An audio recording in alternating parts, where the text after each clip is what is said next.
Hey everybody, welcome back to Bow and Arrow Garage. So last night I got a jump start on this video and I actually got out here and I installed the drive shaft.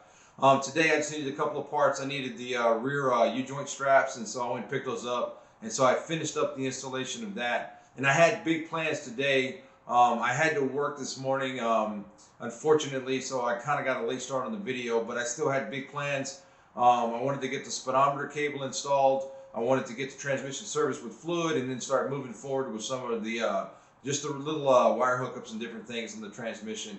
Unfortunately, when I got into the speedometer cable, I was trying to route it behind the dash, and just the wiring of this car was just a mess. It had 50 years of bubba in it, and so I had to go in and kind of clean some of that stuff up. And there's still some of the wiring that I'll probably end up taking out when I'm all said and done. But as for right now, I left everything, but I just kind of cleaned it up and got it routed properly. And then I did get the speedometer cable in.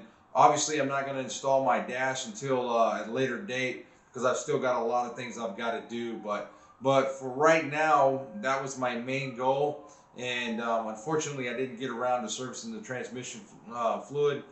I may do that here in a little bit, but it's getting kind of late. It's already dark outside. So I'm going to jump in. I'm going to grab something to eat, and then we'll think about what we're going to do for the rest of the night.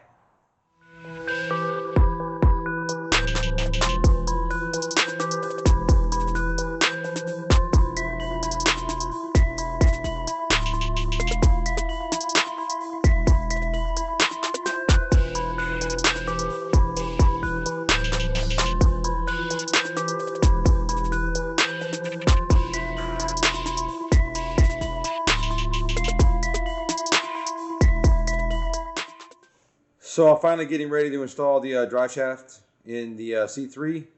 I'm going to go ahead and pull the slip yoke off. I'm going to lubricate it with just the brake-in oil that Silver Sport transmission provides.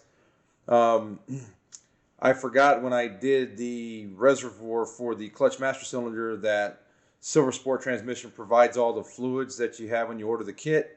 And so I went and bought some DOT4 hydraulic or brake fluid for the clutch master cylinder, and just realized that I had some Willwood extra high temp brake fluid in there for it. So I paid about $23 for the quart and ended up not using it. So anyways, make sure you look in your kit before you put this in. But I'm going to go ahead and get this drive shaft in and just chalk that up to lessons learned. So you want to make sure that you index the slip yoke to the drive shaft. It already came with some paint marks on it, so I'm just going to make sure to line these back up once I put the drive shaft in. I'm going to pull the 4 bolts that hold the slip yoke onto the drive shaft out, and then I'll get the slip yoke lubricated and get it installed in the transmission. So really the most difficult part is getting these bolts out. They're pretty tight and just keeping the drive shaft from spinning. So I just used my Cobalt oil filter wrench just so it wouldn't mar it up, and it was tough, but we got it. So I'm going to go ahead, like I said, get these bolts out and get the slip yoke installed. Just once again, make sure that you don't lose the orientation of the slip yoke to the drive shaft. So I wanted to show you a side-by-side comparison of the new drive shaft to the old. This right here is a huge improvement over this design. So basically, at the end of the day, it was very, very difficult to get the drive shaft out. So anyways, much better design, and that's why we went with it. All right, I got the drive shaft installed, but I'm going to have to go ahead and call it a night.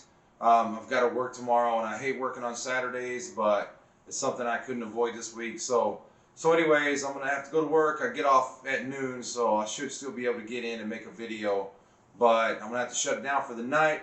The only thing I'm lacking on the drive shaft is the rear U-joint straps. I'm going to have to go buy some new ones.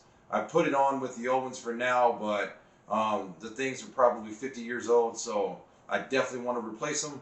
So anyways, I tracked them down, but they're closer to work than they are to me right now, so I'll wait tomorrow. I'll run over and grab them after work, and then I'll come install them.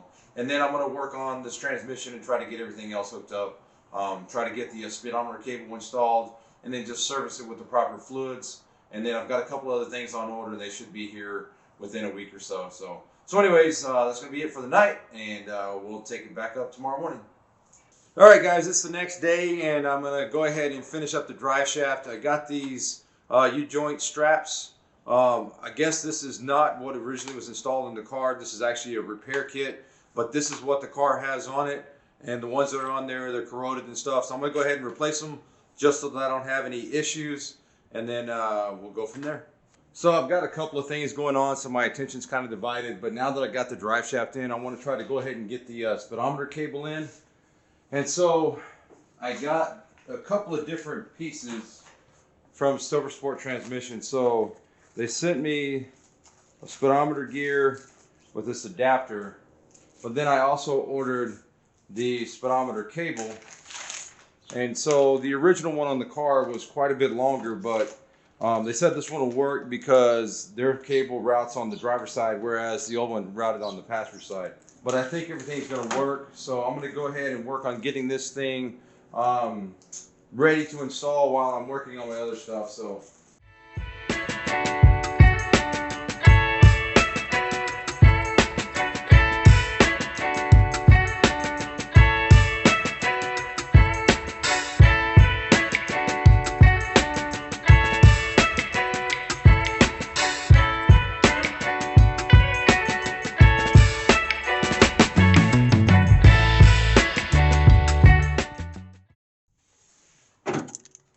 So basically, I started out routing the speedometer cable, but everything in here, all the wiring and everything was just such a mess.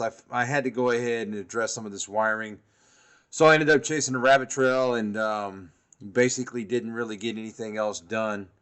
Got some of the mess cleaned up. There's just 50 years of Bubba in here.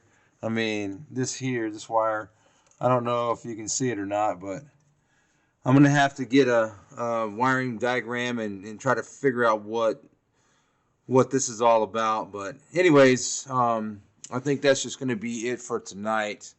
So anyways, guys, that's going to be it for this video. I know that the video was really short, but basically I just wanted to show the difference between the old style drive shaft and the new style. And man, that removable slip yoke makes this thing so much easier to get in and out of the car.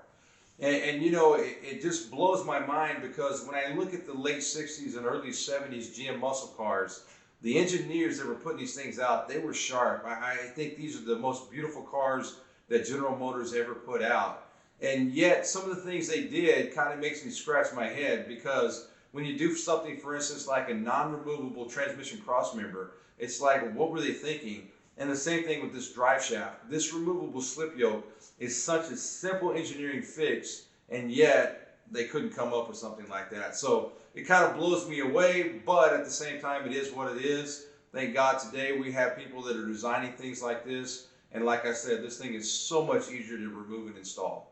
So anyways, I want to say thank you for watching the video. If you enjoyed the content, please make sure to hit the like button. Please consider subscribing to the channel, and we hope to see you again next time. Thanks, and have a great night.